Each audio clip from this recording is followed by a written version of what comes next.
Je suis directeur d'une fiduciaire ici à Lausanne, donc je suis expert fiscal, donc je connais bien la fiscalité, la taxation ici en Suisse, et aussi je suis vivement intéressé par la taxation aussi en Algérie, qui a pris de l'ampleur et que je dirais aussi que vous avez fait pas mal de choses pour les indépendants.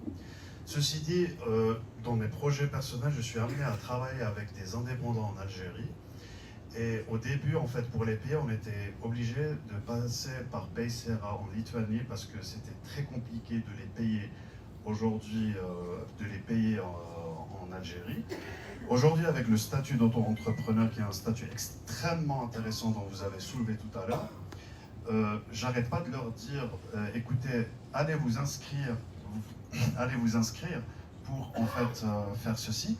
Mais qu'est-ce que vous faites pour encourager les jeunes à les imposer à faire ce statut d'indépendant? Parce que en général, ils ne font pas confiance aux banques, ils disent qu'ils vont nous bloquer notre argent. Qu'est-ce que vous allez faire pour les encourager à le faire? Et voilà. Merci pour la question. En fait, je l'ai dit très rapidement dans ma présentation.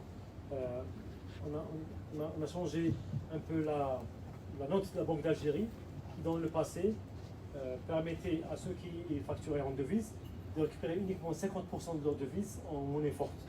Donc la note de la Banque d'Algérie, à partir de 2023, stipule que si vous êtes un exportateur de services, y compris auto-entrepreneur, vous avez le droit de garder votre devise forte dans votre compte en Algérie à 100% en devise étrangère. L'autre point très important, vous avez cité l'exemple les jeunes qui... C'est un peu ça l'indicateur qui nous a emmenés à lancer l'entrepreneur.